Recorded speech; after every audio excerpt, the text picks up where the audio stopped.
ஓம் சாந்தி. சத்குரு வாரத்தினுடைய நல்வாழ்த்துக்கள். இன்னைக்கு நம்ம குல்சார் தாதியினுடைய கிளாஸ கேட்போம். இந்த வகுப்பினுடைய தலைப்பு பிரம்மா பாபாவிடமிருந்து கிடைத்திருக்கும் அலௌகீக பாலனையின் அனுபவம். குல்சார் தாதிக்கு பிரம்மா பாபா மூலமா என்ன பாலனை கிடைச்சதோ அந்த பாலனையின் அனுபவத்தை தாதிஜி நம்மளோட ஷேர் பண்ணிட்டு இருக்காங்க. அது ஜனவரி மாசம் அப்படின்றதுனால அந்த பிரம்மா பாபாவை பத்தி நிறைய கிளாஸஸ் எல்லாம் நடந்துட்டு இருக்கு. அதுல இது ஒரு கிளாஸ். இன்று அனைவருடைய மனதிலும் பாப் தாதா நிரம்பி இருக்கிறார், நிறைந்திருக்கிறார் அப்படின்னு தாதி சொல்லிட்டு இருக்காங்க. உலகத்துல என்ன சொல்லுவாங்க, அனைவருக்குள்ளேயும் இறைவன் நிறைந்திருக்கிறார் அப்படின்னு சொல்லுவாங்க. ஆனா நாம அப்படி சொல்ல மாட்டோம். நாம எப்படி சொல்வோம், அனைவருடைய மனதிலும் பாப் தாதாவின் நினைவு நிறைந்திருக்கிறது இல்லையா, அப்படித்தானே நம்ம சொல்வோம். அதனால பாப் தாதாவுடைய நினைவு அடங்கி இருக்கு அல்லது பாப் தாதாவுடைய நினைவு நமக்குள்ள நிறைந்திருக்கு அப்படின்னு தான் சொல்லலாம். அப்படின்னா நாம குழந்தைகள், அவர் நமக்கு தந்தை. அதனால அவருடைய நினைவு நம்முடைய மனதிற்குள்ள நிறைந்திருக்கு. ஆகையால பிரம்மா பாபாவுடைய இனிமையான விஷயங்களை நீங்க கேட்டுட்டு இருக்கீங்க.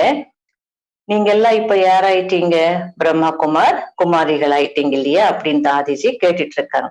அடுத்தது தாதிஜி கேள்வி கேக்குறாங்க, நீங்க எல்லாம் குமாரி ஆயிட்டோம்னு சொல்றீங்களே, உங்களுக்குள்ள யாராவது நீங்க பிரம்மா பாபாவை பார்த்திருக்கீங்களா அப்படின்னு சொல்லிட்டு கேட்டுட்டு இருக்காங்க தாதிஜி.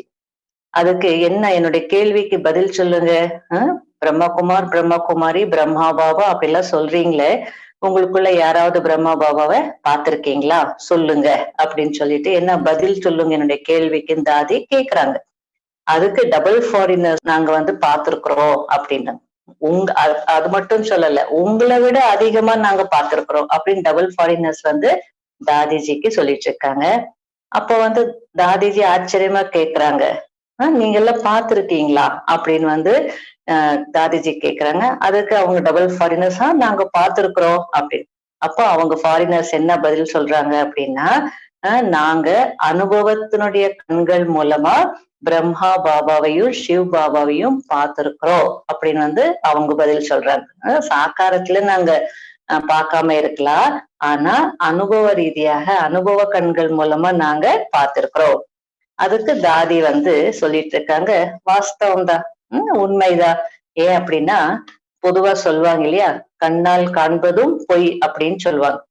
அதால உணர்றது, அனுபவம் செய்யறதுதான் உண்மை. அப்ப அனுபவ கண்ல நீங்க பார்த்திருக்கீங்கன்னா அது உண்மைதான், அது நல்லதுதான், அந்த அனுபவம் எப்பவுமே இருக்கும். இல்லைன்னா சும்மா கண்ணுல பார்த்தா கூட சில நேரத்துல என்ன ஆகும், மிஸ் அண்டர்ஸ்டாண்டிங் வர்றதுக்கு வாய்ப்பு இருக்கு, தவறாக புரிஞ்சுக்கிறதுக்கு வாய்ப்பு இருக்கு. அதனால அனுபவம் செய்துட்டோம் அப்படின்னா யாரும் நம்மள மாத்தவே முடியாது. எவ்வளவு மாத்தணும்னு ட்ரை பண்ணாலும் யாரும் மாத்தவே முடியாது, அப்படிதானே அப்படின்னு தாதி கேட்டுட்டு இருக்காங்க. அதுக்கு எக்ஸாம்பிள் கொடுக்குறாங்க. இப்ப நீங்க சுகர் எடுத்துக்கோங்க, சர்க்கரை எடுத்துக்கோங்க. சர்க்கரையை நீங்க டேஸ்ட் பண்ணிட்டீங்க, அதனுடைய சுவை என்ன, அதாவது சர்க்கரை இனிப்பு, அப்படி இனிக்கிறது ஸ்வீட்டா இருக்கு அப்படின்றது உங்களுக்கு தெரியும். அப்ப அந்த சர்க்கரையினுடைய டேஸ்ட், அதனுடைய சுவை உங்களுக்கு இருக்கிறதுனால உலகத்துல இருக்கக்கூடிய அத்தனை ஆத்மாக்களும் ஒன்று சேர்ந்து சர்க்கரை இனிப்பு இல்ல, சர்க்கரை புளிப்பு அல்லது சர்க்கரை உவர்ப்பு அப்படின்னு சொன்னா நீங்க ஏத்துப்பீங்களா? எல்லாருமே உலகத்துல இருக்கிற அத்தனை பேரு ஒண்ணு சேர்ந்துட்டு கிடையவே கிடையாது, சர்க்கரை ஸ்வீட்டு கிடையாது அப்படின்னு சொன்னா என்ன செய்வீங்க, ஏத்துப்பீங்களா அப்படின்னு தாதிஜி கேட்டுட்டு இருக்காங்க. ஏத்துக்க மாட்டீங்க இல்லையா, சான்ஸே இல்ல. நீங்க எல்லாம் ஒன்னாயிட்டா நான் என்னுடைய அனுபவத்தை நான் பொய்ன்னு சொல்ல முடியுமா, இல்லவே இல்லை அப்படின்னு சாதிப்பீங்க இல்லையா. அப்படி அனுபவம் செய்யலைன்னா ஐயோ இத்தனை பேர் எல்லாம் சொல்லும் போது அதுதான் உண்மையா இருக்கும் அப்படின்னு தானே தோணும். அதனால அனுபவ கண்ணுல நீங்க பார்த்திருக்கீங்க, அந்த கண்கள் மூலமா பார்த்திருக்கீங்கன்னா அந்த நல்லதுதான். யாரும் உங்களை மாத்தவே முடியாது, எவ்வளவு ட்ரை பண்ணாலும் மாத்த முடியாது. இது சப்போஸ் நீங்க அனுபவம் பண்ணாம வெறும் பார்த்திருந்தீங்க அப்படின்னா அப்ப வந்து ஏமாறுறதுக்கு வாய்ப்பு இருக்கு. அதனால அந்த ஸ்வீட்னஸ் நீங்க அனுபவம் செய்திருக்கீங்க, அந்த இனிப்பை நீங்க அனுபவம் செய்திருக்கீங்க, நல்லதுதான் அப்படின்றாங்க. இப்ப வந்து நீங்க என்ன சொல்வீங்க? நாங்க எல்லாம் வந்து அவ்வியக்த பாபா மூலமா ஜென்மம் எடுத்திருக்கீங்க அப்படிதானே சொல்வீங்க. அதாவது பாபா அவ்வியக்த ஆன பின்னாடிதான் டபுள் ஃபாரினர்ஸ் எல்லாம் பிறந்திருக்கீங்க. நாமெல்லாம் கூட அப்படிதான். அதனால அப்ப வந்து அவங்க எல்லாம் அனுபவத்தினுடைய ஆதாரத்துல நம்ம என்ன சொல்வோம், நாங்க பாபாவை பார்த்திருக்கிறோம் அப்படின்னு சொல்லலாம். பாபாவை தெரிஞ்சுக்கிட்டோம்னு சொல்லலாம். அதாவது அனுபவத்தினுடைய ஆதாரத்துல நாங்க பார்த்தோம், அனுபவத்தினுடைய ஆதாரத்துல நாங்க தெரிஞ்சுக்கிட்டோம் அப்படின்னு தான் நம்ம சொல்லுவோம் இல்லையா? அதனால நம்முடைய மனம் இப்ப என்ன சொல்லுது, உள்ளத்துல இருந்து என்ன வருது பாபாவை பார்க்கும் போது, சாக்காரத்தை நம்ம பார்க்கல, அனுபவ ரீதியாக நம்ம பார்த்திருக்கிறோம், தெரிஞ்சிருக்கிறோம். அப்ப உள்ளத்துல இருந்து என்ன வருது, மேரா பாபா, என்னுடைய பாபா அப்படின்றது வரும் தானே. ஏன்னா அனுபவம் செய்திருக்கீங்க. அதனால மேரா பாபான்னு எப்போ வரும், உள்ளத்துல இருந்து அனுபவம் ஆயிருந்தால்தான் வரும். அதனாலதான் பாபாவும் என்ன சொல்லிட்டார், நாம வந்து உள்ளபூர்வமா என்னுடைய பாபா அப்படின்னு சொல்லும் போது அதுக்கு பாபாவும் என்ன சொன்னார், என்னுடைய குழந்தைகளே அப்படின்னு சொல்லிட்டார் இல்லையா? அதனால இப்படி என்னுடையவர் என்னுடையவர்னு சொல்லிட்டே நம்ம வந்து பகவானோடு என்ன பண்ணிட்டோம், ஒப்பந்தம் செய்துட்டோம். அதாவது புது பிறப்பு கிடைச்சது, பகவானோட ஒப்பந்தமும் ஆயிடுது. அதனால ரொம்ப புத்திசாலிங்க அப்படின்ற தாதி இல்லையா? சும்மா வேற ரொம்ப நிறைய இல்ல, பகவானோட ஒப்பந்தம் அப்படின்னா இவ்வளவு விஷயங்கள் தேவைப்படுது. ஆனா நீங்க பாருங்க, என்னுடையவர் என்னுடையவர் அப்படின்னு சொல்லிட்டே நீங்க வந்து உங்க புது பிறப்பினுடைய ஒப்பந்தம் பகவானோடு செய்துட்டீங்க. அப்ப வந்து அந்த என்னுடையவர் அப்படின்னு சொல்லும் போது அங்க என்ன இருக்கு, உரிமை இருக்கு இல்லையா? பாபா என்னுடையவர் அப்படின்னு சொல்லும் போது நமக்கு பாபா மீது உரிமை இருக்கு. அதனால சும்மா ஏதோ சொல்லணுன்றதுக்காக சொல்லக்கூடாது. உள்ளத்துல இருந்து ஒருவேளை வந்தது அப்படின்னா அப்ப வந்து நாம கூட அதிகாரி ஆயிட்டோம்னு அர்த்தம். உள்ளத்துல இருந்து உணர்ந்து சொல்லும் போது அப்ப நான் அதிகாரி ஆயிடுவேன். எப்படி எப்படின்னா, அதாவது பாபாவுடையது என்னென்ன இருக்கோ அதெல்லாம் என்னுடையது, என்னுடையது என்னென்ன இருக்கோ அதெல்லாம் பாபாவினுடையது. அந்த ஒரு அனுபவம் அல்லது ஃபீலிங் நமக்கு வரும். அதனால இப்படி இருக்கணும். அதற்கு பதிலாக ஒருவேளை பாபாவினுடையதெல்லாம் என்னுடையது, ஆனால் என்னுடையது எதுவுமே பாபாவினுடையது இல்ல, என்னுடையதெல்லாம் என்னுடையதுதான் அப்படின்னு நீங்க நினைச்சீங்க அல்லது சொன்னீங்க அப்படின்னா அப்போ பாபா அப்படிப்பட்டவங்களே குழந்தையாக ஏத்துக்க மாட்டார். அதனால இந்த ஒப்பந்தத்துல இது ரொம்ப முக்கியம். வெறும் என்னுடையவர் என்னுடையவர் அப்படின்னு சொன்னால் போதாது. அப்ப இந்த ஒப்பந்தத்துல கான்ட்ராக்ட் சைன் பண்ணணும், கடைசி வரைக்கும் நான் உன்னை பாத்துக்கிறேன் அப்படின்னு சொல்லி பாபா அந்த கான்ட்ராக்ட் சைன் பண்ணணும் அல்லது பாபாவோடு நம்ம ஒப்பந்தம் செய்யணும் அப்படின்னா பாபாவினுடையது எல்லாமே என்னுடையது, என்னுடையது எல்லாமே பாபாவினுடையது. அப்போதான் கடைசி வரைக்கும் பாபாவும் நம்ம கூட இருப்பார், பாதுகாக்கிறார். அதனால என்னுடைய பாபா அப்படின்னு அர்த்தம் என்ன, பாபாவினுடையதெல்லாம் என்னுடையது, என்னுடையதெல்லாம் பாபாவினுடையது. இப்படி இருந்தால்தான் நாம உண்மையில உண்மையான பிரம்மா குமார் அல்லது பிரம்மா குமாரி. அதனால யாரெல்லாம் இது போல நீங்க வந்து அந்த ஒப்பந்தம் செய்திருக்கீங்க பகவானுடன் அப்படின்னு தாதி கேட்டுட்டு இருக்காங்க. இந்த மாதிரி தானே செய்திருக்கீங்க, உங்களுடையதெல்லாம் பாபாவுடையது தானே, பாபாவுடையதெல்லாம் உங்களுடையது தானே அப்படின்னு தாதி கேட்டுட்டு இருக்காங்க. இப்படிப்பட்ட ஒரு ஒப்பந்தம் செய்திருக்கீங்களா? அது யாரோடு செய்திருக்கீங்க, பகவானோடு செய்திருக்கீங்களா? மனதார நீங்க சொல்லிட்டீங்க இல்லையா, மேரா பாபா அப்படின்னு சொல்லிட்டீங்க தானே. அதாவது மேரா பாபான்னு சொன்னதுனால தாதி என்ன சொல்லிட்டு இருக்காங்கன்னா, பாபா இப்படி இருந்தார், பிரம்மா பாபா இப்படி இருந்தார் அப்படின்னு இப்ப நீங்க சொல்ல மாட்டீங்க, பிரம்மா பாபா இப்படி இருக்கிறார் அப்படின்னு தான் சொல்வீங்க. ஏன்னா இப்பவும் அனுபவ ரீதியா பாபா நம்ம கூடவே இருக்கிறார். அதனால உண்மையிலும் நீங்க ஒருவேளை பகவான பாபா அப்படின்னு சொல்லிட்டீங்க அப்படின்னா பிராக்டிக்கல், அதாவது பொதுவா உலகத்துல இறைவன் தந்தையா இருக்கிறார் அப்படின்னு சொல்லுவாங்க. அந்த இது கோட் எடுத்துட்டு தாதி சொல்லிட்டு இருக்காங்க, உண்மையிலும் பகவான் தந்தை அப்படின்னு சொல்றாங்களே, அந்த உண்மையிலும் தந்தை அப்படின்னா நாங்க தான் பிராக்டிக்கல்ல அதை அனுபவம் செய்திருக்கிறோம் அப்படின்னு சொல்லிட்டு தாதி சொல்லிட்டு இருக்காங்க. அதாவது பிராக்டிக்கல் வாழ்க்கையில நாங்க தான் அனுபவம் பண்ணிருக்கிறோம். பிரம்மா பாபா மூலமா சிவ் பாபாவை தந்தையாக நாங்க அனுபவம் செய்திருக்கிறோம். அதனால தாதிஜி சொல்லிட்டு இருக்காங்க, எங்களுடைய மனம் என்ன சொல்லுது அப்படின்னா முழு கல்பத்திலேயோ இப்படிப்பட்ட தந்தை நமக்கு கிடைக்க மாட்டார். சத்தியுகத்துல வேணா லக்ஷ்மி நாராயணனுடைய ராஜ்யம் இருக்கலாம், லக்ஷ்மி நாராயணனுக்கு குழந்தையாக இருக்கலாம். ஆனால் சங்கம யுகத்துல பகவானுடைய குழந்தையினுடைய அனுபவம் இருக்கே, இது முழு கல்பத்துல யாருக்கும் கிடைக்க முடியாது அப்படின்னு. அந்த அளவுக்கு அந்த நல்ல பகவானுடைய குழந்தை அப்படின்ற அனுபவம் அவ்வளவு உயர்ந்தது. நாங்க அதை அனுபவம் பண்ணிருக்கிறோம். பகவான் தந்தைன்னு உலகத்துல இருக்கிறவங்க சொல்லலாம், பிராக்டிக்கல்ல நாங்க தான் பகவான் தந்தை அப்படின்றது பிரம்மா மூலமா அனுபவம் பண்ணிருக்கிறோம் அப்படின்றாங்க. அதனால தந்தை அப்படின்னா பாருங்க, தினமும் தந்தை நமக்கு 3 பேஜ் லெட்டர் எழுதுறாரு. அதே தினமும் நமஸ்தே சொல்றார், தினமும் அன்பு நினைவுகள் அனுப்புறார். அதாவது நெஹ்ரு ஜெயில இருக்கும் போது அவர் இந்திரா காந்திக்கு தினமும் லெட்டர் எழுதுவார். லெட்டர்ஸ் டு இந்திரா காந்தி அப்படின்னு அந்த புக்கே இருக்கு. அப்படி இருக்கும் போது அந்த லெட்டர்ல இப்படி இருக்கணும், இப்படி நடந்துக்கணும் அப்படின்னு அந்த ஃபுல்லா ஒரு தந்தையா இருந்து அந்த பெண் குழந்தைக்கு என்னென்ன அந்த அறிவுரை சொல்லணுமோ அதெல்லாம் டெய்லி லெட்டர் எழுதுவார். அது போல பாபா சொல்லிட்டு இருக்கிறார், அவங்க கொஞ்ச நாளைக்கு தான் எழுத முடியும். ஆனா பாபா பாருங்க, தினமும் 3 பேஜ் லெட்டர் நமக்கு எழுதுறாரு. அந்த லெட்டர்ல ஃபுல்லா என்ன இருக்கு, பாபாவுடைய அன்பு, அறிவுரைகள், சம்பந்தம் எல்லாமே இருக்கு. எல்லாம் உலகியல் விஷயங்கள், அந்த நாலேஜையும் பாபா கொடுக்கிறார். இந்த நாலேஜ் கூட எவ்வளவு இம்பார்ட்டன்ட், முக்கியமானதுன்றது புரிய வைக்கிறார். அதனால தினமும் நமக்கு பாபா நமஸ்தே அனுப்புறாரு அல்லது அன்பு நினைவுகள் அனுப்புறாரு. அதனால இப்படிப்பட்ட பாபாவை நீங்க பார்த்திருக்க முடியுமா? அல்லது கேள்விதான் பட்டிருப்பீங்களா? இல்ல இல்லையா, தினமும் லெட்டர் எழுதுவார் அப்படின்னா கேள்விப்பட்டிருப்பீங்களா? அதனால முழு கல்பத்துல இப்படிப்பட்ட தந்தையை நீங்க பார்க்கவோ இல்லை, அல்லது உங்களுக்கு இப்படிப்பட்ட தந்தை கிடைக்கவோ இல்லை. அந்த மாதிரி அனுபவம் தானே, அனுபவ ரீதியா சொல்வீங்க தானே, அந்த அனுபவம் இருக்கு தானே அப்படின்னு கேக்குறாங்க. இருக்கா?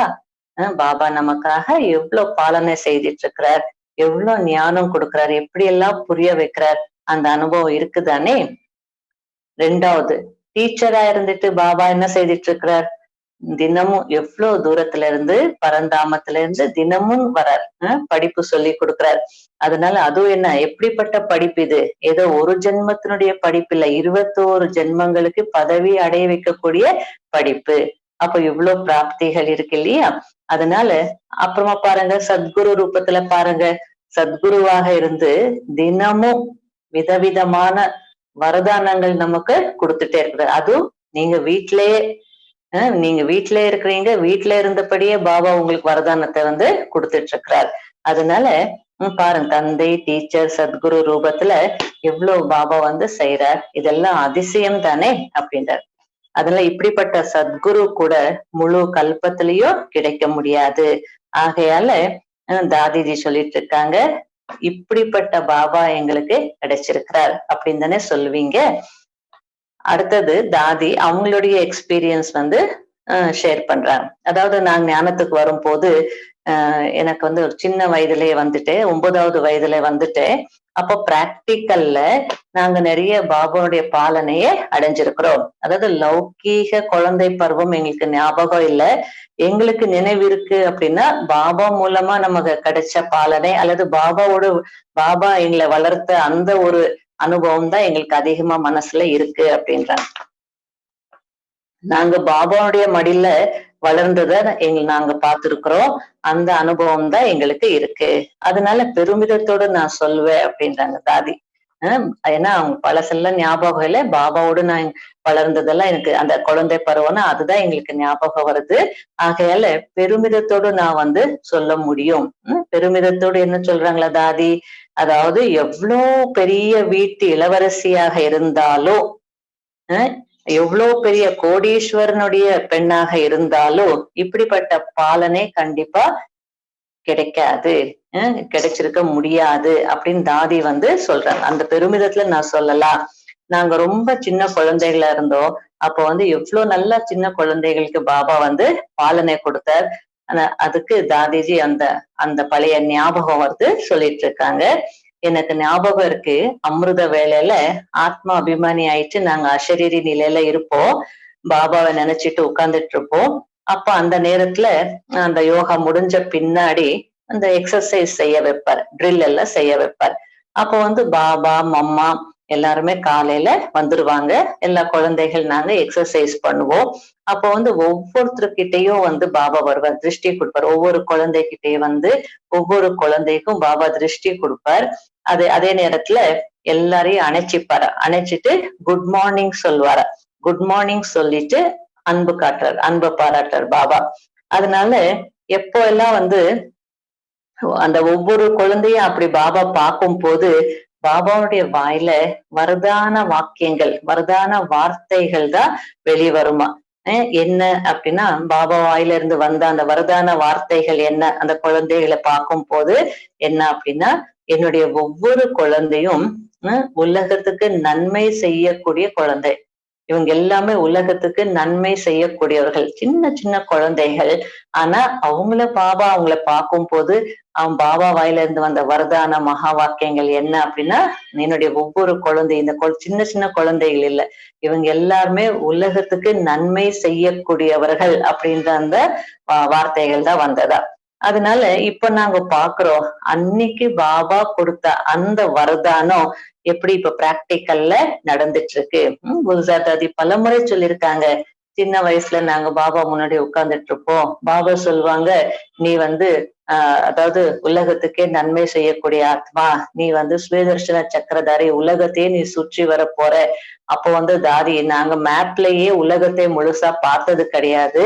அப்படி இருக்கும்போது பாபா வந்து உலகத்தையே நீங்க சுத்திட்டு வருவீங்க, என்னுடைய செய்தியை கொடுப்பீங்க, சேவை செய்வீங்கன்னா பார்த்துட்டு இருப்போம். பாபா என்ன சொல்லுவாரு என்னன்னே தெரியும், உலகம் என்ன, நாங்க என்ன போவோம், இதெல்லாம் எதுவுமே தெரியாது. ஏதோ பாபா சொல்றாரு நாங்க கேட்போம்னு கேட்டுட்டு இருந்தோம்.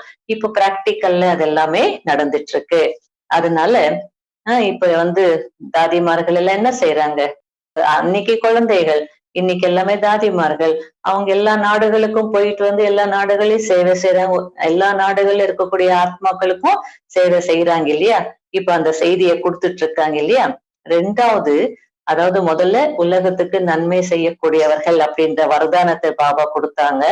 அடுத்த வரதானம் என்ன, ரெண்டாவது வரதானம் என்ன அப்படின்னா, அந்த சின்ன சின்ன குழந்தைகள் இல்லையா, அந்த சின்ன சின்ன குழந்தைகளை பார்க்கும் போது நீங்க உயிரோட்டமான அந்த டாக்கூர் அப்படின்னு ஹிந்தில சொல்லுவாங்க. டாக்கூர் அப்படின்னா அந்த தேவதைகளுடைய குட்டி குட்டி விக்கிரங்கள், சின்ன சின்னதா ரொம்ப அழகா விக்கிரங்கள் இருக்கும். அந்த அந்த சாமியினுடைய சிலைகள், கிருஷ்ணன் குட்டி குட்டி சிலைகள் இருக்கும், விக்கிரங்கள் சொல்லுவோம்.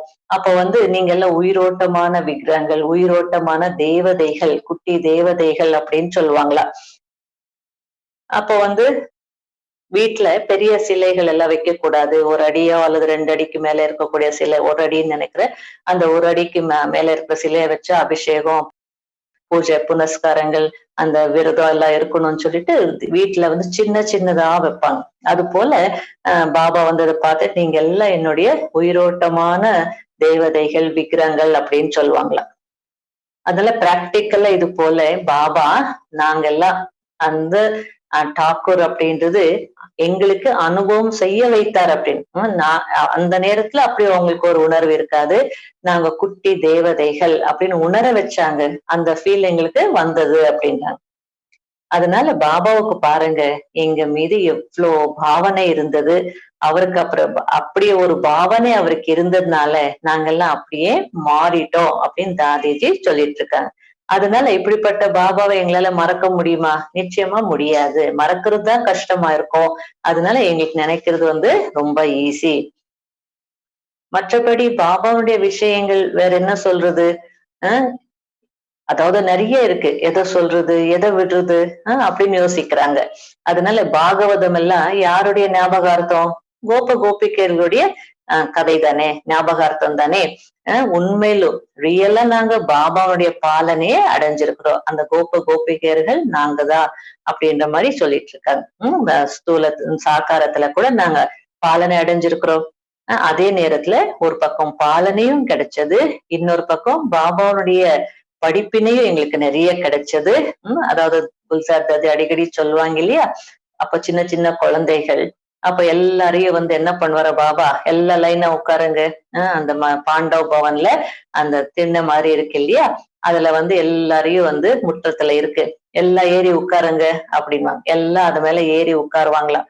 அப்ப ஏறி உட்கார்ந்த உடனே, அதாவது அந்த திண்ணை கூட கிடையாது, அந்த திண்ணைக்கு மேல அந்த பில்டிங்குடைய காம்பவுண்ட் இருக்கும், அதுல ஏறி உட்கார சொல்லுவாங்களா பாபா. எல்லாரும் அதுல ஏறி உட்கார்ந்த உடனே காலை காட்டுங்க அப்படின்னு சொல்லுவாராம். கால் எல்லாம் ரொம்ப அழுக்கா இருக்கும் சிலருக்கெல்லாம். அப்போ வந்து பாபா சொல்லலாம், இப்படி எல்லாம் கால் வச்சிருந்தீங்கன்னா தேவதைகள், நீங்க எல்லாம் குட்டி தேவதைகள், உங்களுடைய பக்தர்கள் வந்து உங்க காலை கழுவி தீர்த்தம்னு சொல்லி குடிக்கிறாங்க, இப்படி அழுக்கா வச்சிருக்கலாமா அப்படின்னு சொல்லி கொடுப்பாரா. அது போல அந்த சின்ன குழந்தைகளோட பாபா அவரும் வந்து நல்ல ஒரு குழந்தையாவே வந்து எல்லாம் இது பண்ணுவார். இல்ல ஒரு தாத்தா போல இந்த குழந்தைகளை ரொம்ப நல்லா பாலனை செய்தார் அப்படின்னு தாதிஜி சொல்லிட்டு இருக்காங்க. நான் எதை சொல்றது எதை விடுறது, நிறைய விஷயங்கள் இருக்கு. அதனால இது போல யாருக்கு வந்து அந்த சத்குரு ரூபத்துல எவ்வளவு வரதானம் கிடைச்சிருக்கு, அதனால இதெல்லாம் யாருக்கு நினைவு இருக்கோ அவங்க எப்படி பாபாவை மறக்க முடியும் அப்படின்னு தாதிஜி கேட்டுட்டு இருக்காங்க. அது போல உங்களுக்கும் கூட நிறைய அன்பு வந்து கிடைச்சிருக்கு, நிறைய பாபாவுடைய அன்பை நீங்களும் அனுபவம் செய்திருப்பீங்க. அப்படி அனுபவம் செய்திருந்தீங்க அப்படின்னா பாபாவை நினைக்கிறது கஷ்டமே கிடையாது. நீங்க எல்லாருமே என்ன பண்ணிருக்கீங்க, பாபாவை உங்களுடைய இதயத்துல அடக்கி வச்சிருக்கீங்க இல்லையா அப்படின்றார். அதாவது சும்மா வாயில பாபா பாபா அப்படின்னு சொன்னா அது ஒரு பெரிய விஷயம் இல்ல, மனசுக்குள்ள பாபா நிறைந்திருக்கணும் அல்லது பாபா அடங்கி இருக்கணும். அதனால யாரெல்லாம் பாபாவை இது போல தன்னுடைய மனதிற்குள்ள அடக்கிக்கிட்டாங்களோ அவங்களுக்கு பாபாவை நினைக்கிறது ஒரு பெரிய விஷயமே இல்ல, கஷ்டமே இல்ல. அதனால உங்களுடைய அனுபவம் எல்லாம் என்ன அப்படின்னு தாதிஜி கேட்டுட்டு இருக்காங்க. எங்களுக்கு அந்த மாதிரி அனுபவம், உங்களுக்கு என்ன அனுபவம்? எப்பயாவது சில நேரத்துல கஷ்டமாக்குதா, மற்றபடி பாபாவை நினைக்கிறது ஈஸிதான், ஆனா சில நேரத்துல கஷ்டமா இருக்கா. அதனால தாதிஜி சொல்லிட்டு இருக்காங்க, ஆமா நம்ம கம்ப்ளைண்ட் பண்ணுவோம் இல்லையா, அதாவது நல்லதா இருக்கு நினைச்சிட்டு தான் இருப்போம், ஆனா நிறைய பிரச்சனைகள் வருது. பிரச்சனைகள் வரும்போது கொஞ்சம் என்ன ஆயிடுது, பாபா நினைவுன்றது கொஞ்சம் கஷ்டமா இருக்கும் அப்படின்னு சொல்லுவோம் இல்லையா. அதுக்கு தாதிஜி சொல்லிட்டு இருக்காங்க, எவ்வளோ பெரிய பதவி அடைய போறீங்க, உலகத்துக்கே ராஜா ஆக போறீங்க. அந்த பதவி என்ன சாதாரண பதவியா, லேசான பதவியா? இவ்வளோ பெரிய பதவி, உயர்ந்த பதவி. அப்ப அதுக்கு பேப்பர் வரும் தானே, பரீட்சை வரும் தானே. அதுக்கு இந்த பாபா வந்து சொல்லுவாராம், அதாவது இந்த மாதிரி ஏதாவது பிரச்சனை அப்படின்னா பாபா சொல்லுவாரா, சரி இந்த பாபா வந்து மாயாவை தன்னிடம் உட்கார வச்சுட்டாரு அப்படின்னா அப்ப உங்களுக்கு வெற்றியாளர் டைட்டில் எப்படி கிடைக்கும்? சரி பாபா வந்து குழந்தைகள் மீது பரிதாபப்பட்டு என்ன சொல்லு, சரி மாயா நீ போகாத, குழந்தைகள் கிட்ட போகாத அப்படின்னு சொன்னா என்ன ஆகும்? நீங்க வெற்றியாளருடைய டைட்டில் அடைவீங்களா? மாயா வரணும், நீங்க பாஸ் ஆகணும் பரீட்சையில, அப்போதான் நீங்க வெற்றியாளர் ஆவீங்க. அதனால தாதிதி சொல்லிட்டு இருக்காங்க, சப்போஸ் பாபா வந்து மாயாவை தன்னிடமே உட்கார வச்சுட்டானா நாம எப்படி வெற்றியாளர் ஆக முடியும்? அதனால யோசிச்சு பாருங்க, கிடைக்குமா டைட்டில் கிடைக்குமா? அதனால நமக்கு பதவி வேணும்னா வெற்றி அடையணும், வெற்றி அடையாமல் பதவி கிடைக்குமா? கிடைக்காது. அதுல வெற்றி அடையிறதுக்கு நமக்கு பாபா சக்தி கொடுத்துட்டு இருக்கிறார், உதவி செய்துட்டு இருக்கிறார். பாபாவுடைய உதவி கிடைச்சிட்டு இருக்கு, சக்திகளும் நமக்கு கிடைச்சிட்டு இருக்கு. ஏன்னா பகவான் யாரு? சர்வ சக்திவான் இல்லையா. அதனால நாம அவருடைய குழந்தைகள், மாஸ்டர் சர்வ சக்திவான். இந்த அவ்வியக்த முரளில 18th அன்னைக்கு என்ன சொன்னார் பாபா, அதாவது பிறக்கும் போதே நீங்க அந்த மாஸ்டர் சர்வ சக்திவான் என்ற வரதானத்தோடு பிறந்திருக்கீங்க அப்படின்னு சொன்னார் இல்லையா. அப்போ அந்த பிறவி வரதானம், பிறப்பினுடைய வரதானம் மறக்க கூடாது. அதனால சக்திகளையும் கொடுக்கிறாரு பாபா, உதவியும் செய்துட்டு இருக்கிறார். அப்ப வந்து பாபா நம்ம மாஸ்டர் சர்வ சக்திவான் தான், அப்ப இருக்க வேண்டியதுதானே. ஆனாலும் என்ன செய்யறார் பாபா, சக்திகள் ஏன் கொடுக்கிறார்? நம்ம பிறக்கும் போதே அந்த சக்திகளோட பிறந்திருக்கிறோம், பாத்துப்பாங்க அப்படின்னு இருக்கலாம் இல்லையா. ஆனாலும் பாபா வந்து சக்திகள் கொடுக்கிறார். ஏன் கொடுக்கிறார்? ஏன் அப்படின்னா உங்களுக்கு தேவையான நேரத்துல தடைகள் வரும்போது இந்த சக்திகளுடைய ஆதாரத்துல உங்களுக்கு தடைகள் தடைகளாக தெரியக்கூடாது. அதாவது நம்முடைய கணக்குகளுக்கு நம்ம கடந்துதான் வரணும். அப்போ பாபா எதுக்காக சக்தி கொடுக்கிறார்? தடைகளை அழிக்கிறதுக்காகவோ நீக்கிறதுக்காகவும் இல்ல, நமக்கு தடைகள் தடைகளாக தெரியக்கூடாது, நாம தான் வந்து கடந்து வரணும். அந்த கடந்து வர்றதுக்கு பாபா நமக்கு சக்தி கொடுக்கிறார். மற்றபடி பாபா நம்முடைய தடைகளை எல்லாம் என்ன பண்ண முடியாது, நீக்கிட முடியாது. அதனால உங்களுக்கு வந்து எவ்வளவு பெரிய புயல் அடிச்சாலும் அந்த புயல்ல நீங்க என்ன அனுபவம் பண்ணுவீங்க, பாபாவுடைய சக்தி இருந்ததுன்னா புயலை வந்து நீங்க பரிசாக அனுபவம் பண்ணுவீங்க. பரிசு கிஃப்ட் இல்லையா? அப்ப எவ்வளவு பெரிய பிரச்சனை வருதோ அவ்வளவு பெரிய கிஃப்ட் உங்களுக்கு கிடைச்சிருக்கு அப்படின்னு தான் நினைக்கணும். ஏன்னா பாபா சக்தி கொடுக்கிறார். அப்ப அந்த தடை உங்களுக்கு தடையாக தெரியாது.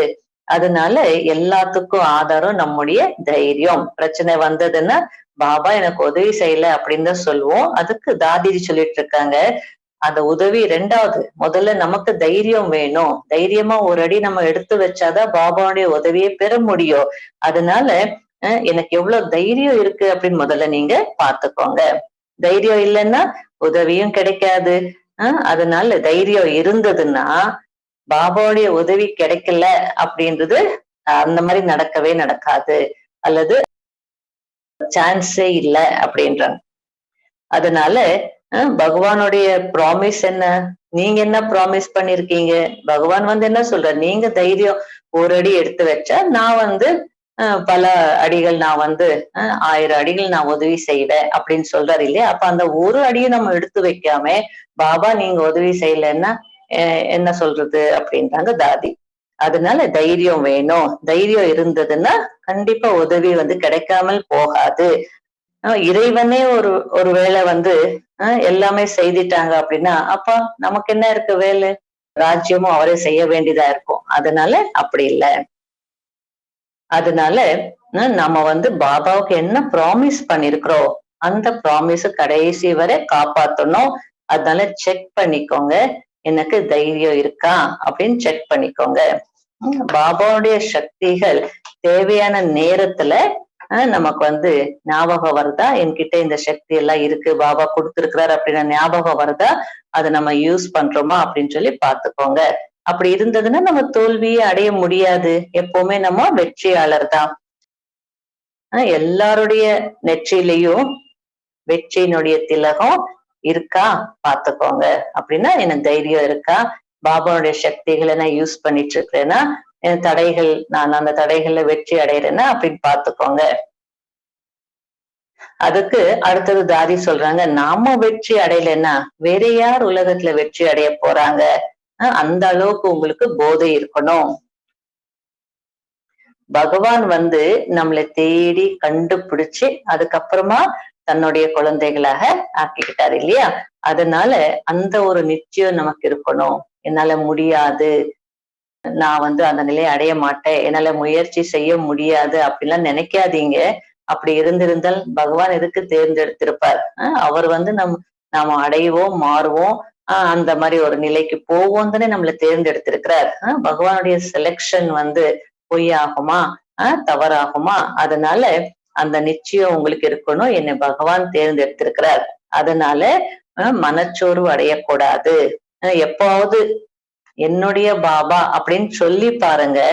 என்னுடைய பாபா, என்னுடையவர் அப்படின்னு சொல்லும் போது ஆட்டோமேட்டிக்கா பாபா மீது நமக்கு அதிகாரம், உரிமை வந்து வரும். அதனால பாபா என்ன சொல்றாருன்னா, நீங்க செய்துட்டே போங்க, நம்பிக்கை வையுங்க, நீங்க செய்ய வேண்டியது அந்த முயற்சி செய்துட்டே போங்க. அப்ப வந்து காரணம் என்னன்னா, பகவானுடைய பார்வை உங்க மீது விழுந்துடுச்சு, அவர் பார்த்துட்டேதான் இருப்பார். நீங்க தைரியமா முன்னேறி போயிட்டே இருக்கணும். மற்றபடி பகவானே என்னை பாருங்க, என்னை பார்க்க கூடாதா, அப்படிலாம் நம்ம பக்தர்கள் போல கேட்க வேண்டாம். அது புரிய வச்சுட்டு இருக்காங்க தாதி. ஆல்ரெடி பகவானுடைய பார்வை உங்க மீது விழுந்திருக்கு. அதனால என் பகவானுடைய பார்வை என் மீது விழுந்திருக்கு அப்படின்னா என்னுடைய பார்ட் இருக்கு, நல்லா இருக்கு அப்படின்னு நம்ம நினைக்கணும். அந்த மாதிரி என்னுடைய பார்ட் நல்லா இருக்கிறதுனாலதான் பகவான் செலக்ட் பண்ணிருக்கார், அவருடைய பார்வை என் மீது விழுந்திருக்கு. அதனால இந்த நிச்சயமும் போதையும் இருக்கணும். யாருடைய பார்வை என் மீது விழுந்திருக்கு? உலகத்துல இருக்கக்கூடியவர்களுடைய பார்வை விழாம இருக்கலாம், ஆனா என் மீது பகவானுடைய பார்வை விழுந்திருக்கு. யாராவது பார்த்துட்டாங்க பெரிய ஆள் அப்படின்னா அது பார்த்துட்டாங்க அப்படின்ற மாதிரி ஒரு திருப்தி இருக்கும் இல்லையா? அது போல பகவானுடைய பார்வை என் மீது விழுந்திருக்கு அப்படின்னா அது சாதாரண விஷயமா? அதனால எப்பவுமே அந்த நம்பிக்கையில நிச்சயத்துல இருங்க, போதையில இருங்க.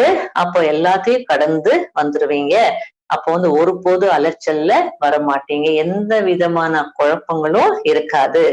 அந்த நிச்சயத்துல போதையில ஏதாவது குறை இருந்ததுன்னா அப்ப என்ன ஆகும்?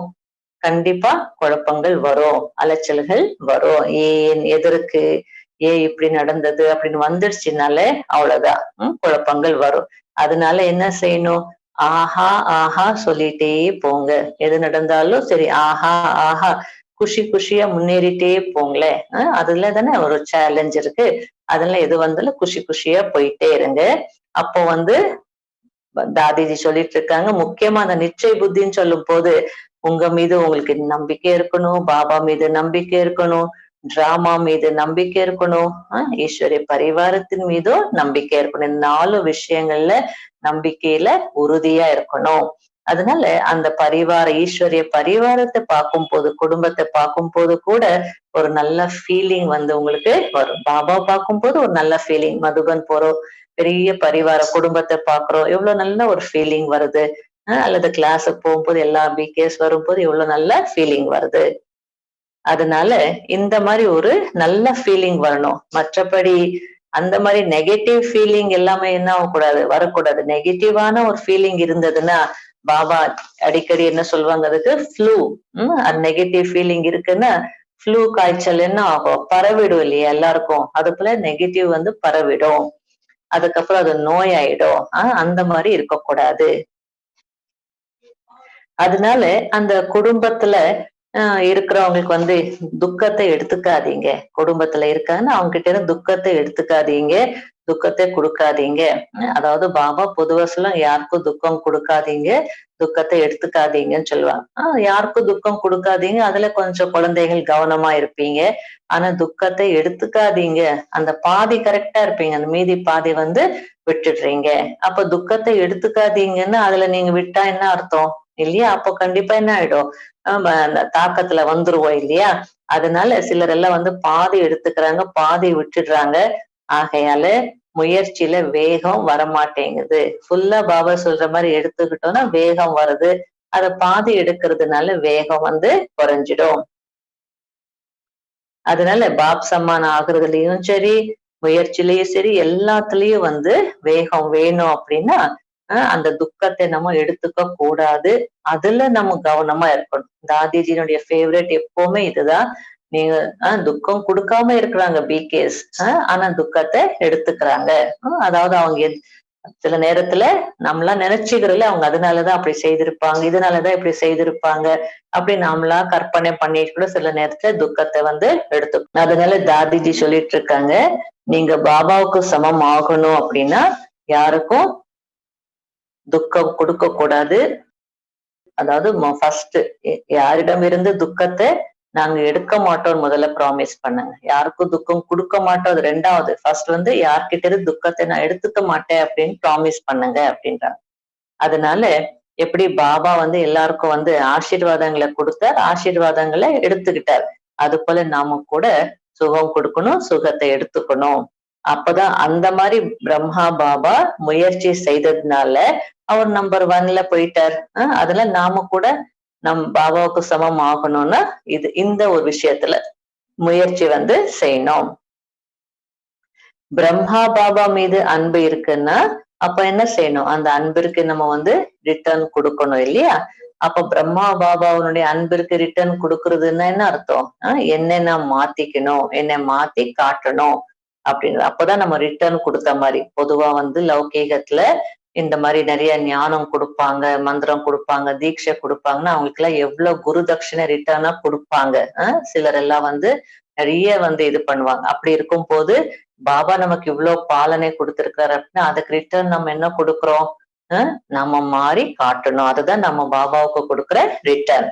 அதனால தன்னை மாத்திக்கணும், மற்றவங்களை பார்க்காதீங்க, நான் என்னை மாத்திக்கணும். அதனால பாருங்க எவ்வளவு நல்லா வந்து தாதிஜி ஷார்ட் அண்ட் ஸ்வீட்டா அவங்க வந்து அவங்களுடைய அனுபவத்தை ஷேர் பண்ணாங்க. இதுல எத்தனை விஷயங்கள் வந்தது இல்லையா? முதல்ல இருந்து பார்த்தோம்னா அப்ப நம்ம வந்து மேரா பாபா, மனதார மேரா பாபா, மேரா என்னுடையவர் என்னுடையவர்னு சொல்லிட்டே நம்ம வந்து என்ன பண்ணிட்டோம், பாபாவோட ஒப்பந்தம் செய்துட்டோம் இல்லையா? அதுக்கு முன்னாடி தாதிஜி என்ன சொன்னாங்க? அதாவது பார்த்திருக்கீங்களா நீங்க பாபாவை அப்படின்னு சொன்னா நீங்க செக் பண்ணுங்க, பார்த்திருக்கீங்களா? நம்ம அவ்யக்த பாப்தாதாவை பார்த்திருக்கிறோம், ஆனா சாக்காரத்துல பாபாவை பார்த்திருக்கீங்களா? பிரம்மகுமார் பிரம்மகுமாரின்னு சொல்றீங்களா, பார்த்திருக்கீங்களான்னு என்ன சொல்றோம்? அனுபவ கண்ணால நம்ம பார்த்திருக்கிறோம் அப்படின்னு சொல்றோம். இப்படிப்பட்ட தந்தை கிடைப்பாரா? தாதிஜி அவ்வளவு பெருமையா சொல்றாங்க. எந்த ஒரு கோடீஸ்வரன் வீட்லயும் அந்த பொண்ணை அப்படி வளர்க்க மாட்டாங்க. அல்லது எவ்வளவு பெரிய அந்த ராஜகுமாரி இளவரசியா இருந்தா கூட அவங்களே அப்படி பார்த்திருக்க மாட்டாரு. பாபா அவ்வளோ எங்களை பார்த்துக்கிட்டாரு, வளர்த்தாரு அப்படின்னு எல்லாம் சொல்லுவாங்க இல்லையா? அதே நேரத்துல பாபா சக்தியும் கொடுத்துட்டு இருக்காரு, உதவியும் செய்துட்டு இருக்காரு. பேப்பரும் வரதா செய்யும், என்ன பண்ண முடியும்? அதுக்கு தாதிஜி கேட்டேன், பாபா வேணும்னா பாபா வச்சுப்பாரு, மாயா நீ போகாதே. அப்ப நீங்க எப்போ வெற்றியாளர் ஆகிறது? மாயாவே வராம வெற்றியாளர் ஆயிடுவீங்களா? அதுல யோசிச்சு பாருங்க. புயல் வரும், அது பரிசாக நீங்க நினைக்கணும் அப்படின்னு. அந்த சின்ன சின்ன குழந்தைகளுக்கு கூட அந்த காலத்திலேயே பாபா ரொம்ப நீங்க போட்டோல எல்லாம் பாத்தீங்கன்னா குட்டி குட்டி குழந்தைகள், அந்த குழந்தைகளுக்கு சைத்தன்ய டாக்கூர், நீங்க உயிரோட்டமா இருக்கக்கூடிய விக்கிரங்கள், தேவதைகள் அப்படின்னு பாபா அவ்வளவு அழகா அன்பு காட்டினார்.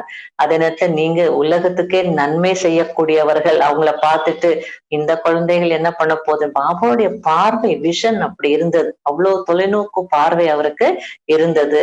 அதெல்லாம் இன்னைக்கு அவர் எந்த பாவனை வச்சாரோ அதெல்லாமே அப்படியே பிராக்டிக்கல்ல நடந்துட்டு இருக்கு. அதனால பாபாவுடைய உதவியும் இருக்கு. பாபா உதவலையா, அப்படி உதவி செய்யலையா அப்படின்னு நீங்க நினைக்காதீங்க. பாபாவுடைய உதவி இருக்கு. முதல்ல நான் தைரியமா ஒரு அடி எடுத்து வைக்கிறேனா அப்படின்னு சொல்லி பாருங்க. எண்ணத்துல தைரியமா எடுத்து வைக்கிறதுன்னா அந்த எண்ணத்துல அந்த தைரியம் இருந்ததுன்னா பாபாவுடைய உதவி நிறைய நம்ம அடையலாம். அதனால தாதிஜி இது போல பிரம்மாபாவை பத்தி சொல்லும் போது அவருக்கு சமம் ஆகணும், அவ்வளோ நமக்கு செய்திருக்கிறாரு அப்படின்னா அதுக்கு ரிட்டர்ன் நம்ம என்ன தர முடியும்? நம்ம அன்புதான். பாபாவுடைய அன்பிற்கு நம்ம ரிட்டர்ன் நம்ம மாறி காட்டணும். அந்த ஒரு எய்ம்ல இந்த மாசம் ஃபுல்லா முயற்சி செய்தோம்னா நமக்குள்ளேயும் முன்னேற்றம் இருக்கும். கடைசியில என்ன சொன்ன, யார்கிட்டயும் துக்கத்தை வாங்காதீங்க, துக்கம் கொடுக்காதீங்க, இல்ல துக்கத்தை வாங்காதீங்க, துக்கத்தை எடுத்துக்காதீங்க. கொடுக்கிறவர் கொடுத்தாலும் நீங்க எடுத்துக்காதீங்க அப்படின்னு சொல்ற தாதி. அப்போதான் முயற்சியில அந்த தீவிர வேகம் அப்படின்றது வரும். அப்போதான் பாபாவுக்கு சமமாக முடியும். பாபா இது மாதிரிதான் முயற்சி செய்தார், ஆசீர்வாதங்களை கொடுத்தார், ஆசீர்வாதங்களை வாங்கினார். அது போல நாம கூட இருந்தோம்னா பாபாவுக்கு சமமாகலாம். ஓம் சாந்தி.